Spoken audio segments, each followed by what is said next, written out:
Hello everyone and welcome to Gane Blog and Photography. My name is Steven and today's video, I'm sharing with you guys one of my ongoing figure photography projects featuring Furyu's press figurine of Gudako from Fate Grand Order.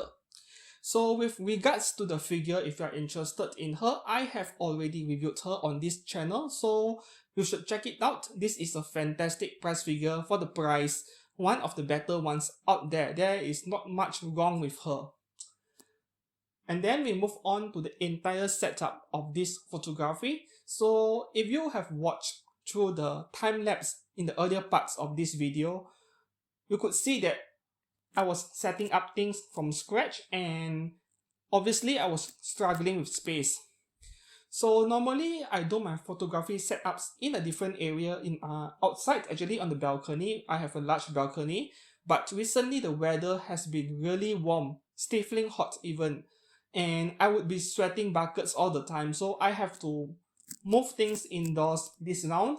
Not to mention that this setup isn't a large one. This is not a big setup by my standards, so it could be done indoors in my bedroom. And then we move on to the bus stop itself. So with the bus stop, the whole thing is 3D printed but split into several segments. So you just have to print it on the printer and then spray paint it and assemble it. That's simple. And then with regards to the roof, the clear roof, that is clear acrylic plastic. So when it comes to acrylic as a material, they come in several thicknesses, and those that are really thin, they do exist. But 1mm or 1.5mm thick. And if you go for a very thin acrylic, you can actually flex and bend them very easily without breaking them, which helps with creating this modern looking curved roof design that is transparent. I'm also using clear acrylic for the back panel of this bus stop. It's not really visible in this video, and I'm not pasting any advertisements, right? Or let's say bus stop schedules, any paper or any prints on the advertising board on the bus stop this round, unlike my previous photo of Master Autoria, which is also a bus stop that was back in year 2016. Yeah, 2016 I think. So that one was full of advertisements, but this one is rather clean because I didn't want to compromise the view of the background, which is a beach. So this is supposed to be a very summery field photo, and then there is only one billboard on this site. This is a so-called digital billboard, which is actually my own smartphone, as you can see, right? So that is a smartphone, and I just have to load an image that I made and it automatically looks like a digital billboard. I could save some ink on printing as well. And then with regards to Gudako's suitcase, so that is also Barbie furniture. So originally it looks like this. It is entirely pink in color, and I had to spray paint the whole thing and decorate it a bit. And the reason why I went for a very faded pale blue color for her suitcase is to contrast with the outfit Gudako is wearing. Gudako is wearing red, and I needed a colder color to contrast the red color so that you get that color balance, color theory. So blue color for her suitcase, that was actually rather a deliberate decision on my behalf. The flooring you're looking at over here, they are actual ceramic tiles, leftovers from a previous house renovation. So I just made use of it as a flooring for this particular setup. It saves me time. I don't have to make anything new. And then for the back over here, yeah, this barrier right here, this is just a towel holder, a towel handle for a bathrobe. You can buy it from any store. And artificial plants and flowers, of course. The background you're seeing, of course, is printed fabric. I have been using a lot of them nowadays to recreate an outdoor environment indoors within my bedroom, within my studio itself. So this is the main topic for today's behind the scenes video of photography of Gudako, recreating an outdoor environment indoors, regardless of where you are, in your bedroom, in your living room, anywhere indoors. So how do you create an outdoor environment artificially? And the key is lighting naturally. So with this kind of setup, you do need some serious lighting equipment, but they are not necessarily expensive. For example, this light stand right here, including the light box above, a full set, it cost me about 35 or 40 US dollars only, and I'm using two of them, one in front and one behind. So yeah, this is sort of a cheap, brandless equipment coming out of China, but it gets the job done. That's the most important part. You don't have to go for expensive equipment. And then of course the light bulb inside, it is just a typical household E27 mount light bulb, so nothing too special about this. And then when it comes to recreating the background environment, I said the key is lighting, and in this case you will want to balance your light.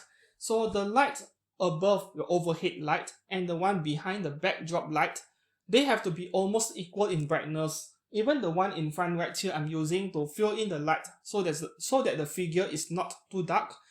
You have to balance the light so that the three of them are almost equal in brightness, and this is the challenge for people who are still inexperienced in manipulating light. So what happens is when your lights are not balanced, for example the overhead light is the brighter one compared to the background, what happens is that everything in front, the figure, the bus stop, the flooring in front will be so bright, yet the sky in the resulting photo, the skies in the background, they look kind of dark. So how can the sky, which is being lit by sunlight, be darker than what's in front on the figure itself? It doesn't make any sense. Contrastly, if the light behind the background light is brighter than the overhead one, then you'll get a kind of a silhouette scenario. So the figure, the bus stop, everything will be dark. There are shadows everywhere, and you will have to edit them extensively in Photoshop later. So there are certain use cases for having a brighter background. For example, in a sunset scene, you are recreating a sunset scene indoors itself, and you have a sunset sky printed in the background, and there's a sun somewhere in the frame. Then you will want the background light to be brighter than the overhead light. However, in this particular case, if you take a look at this photo of the beach, there is no sunlight anywhere in the scene, not in any upper corner or at the horizon. So it means that the sunlight is not behind this particular scene. It's not behind it. So you cannot have a silhouette in this case, which means you have to balance the light both from above and from behind. The sunlight might be somewhere above or either side. You can't see it in this case. Or maybe it is being obscured by clouds, so you get a softer look. You have to balance the lights both above and behind. If you take a look at this video, the figure is very well lit and the background is neither too bright nor too dark. This is how things should be in this specific case, balance. The principle is very simple, balance of light, yet not many people get it right easily. And then some people, they do not have the right equipment to recreate something like this. So what they do is they use a monitor or a TV screen as a background. And that is not really ideal, but I can understand why they did that. The problem with monitors and TV screens as a background is that even if you crank up brightness of the screens to maximum, they are not quite bright enough. And when you use a table lamp to throw light on the figure, what happens is that they often end up with something where the figure is too bright and the background, the fake sky, the fake landscape, the background appears a lot darker, and the whole image just looks really bad and really weird. So they are not getting the balance of lighting.